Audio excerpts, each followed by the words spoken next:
വിശ്വാസവും അവിശ്വാസവും.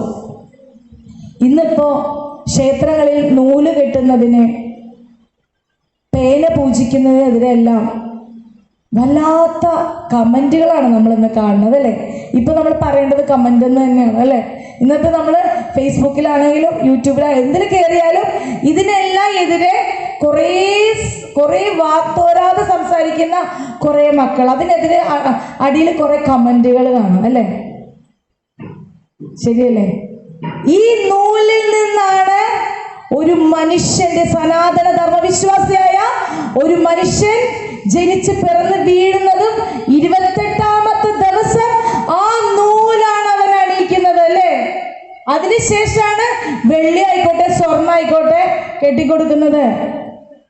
അപ്പോ നീ മിണ്ടാതല്ല കിടന്നത്, ശരിയല്ലേ?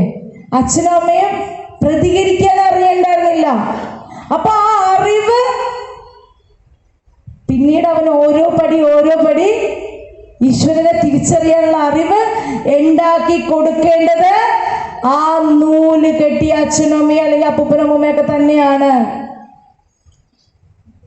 ആ നൂലിൽ നിന്നാണ് നമ്മൾ തുടങ്ങിയത് അല്ലേ.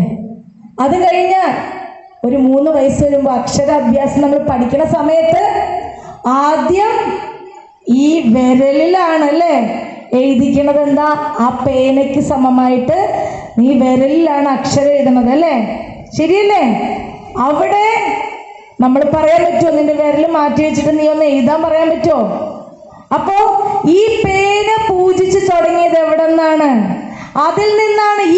ഈ കയ്യില് ആ കുഞ്ഞിന്റെ ചെറുവിരല്, ആ ചൂണ്ടുവിരലില് നമ്മൾ അക്ഷരം എഴുതിപ്പിക്കുമ്പോൾ ആ വിരലില് തന്നെയാണ് നമ്മൾ ആദ്യത്തെ പേനയോ പെൻസിലോ ഒക്കെ പിടിച്ചു കൊടുക്കുന്നത്.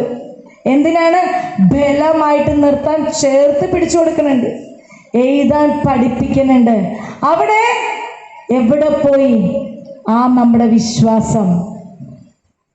എഴുതി കുറെ ആയിക്കഴിഞ്ഞപ്പോൾ പേന കൊണ്ടേ കൊടുക്കുമ്പോ എല്ലാവർക്കും എന്താണ്? അവിടെ നാണക്കേട്.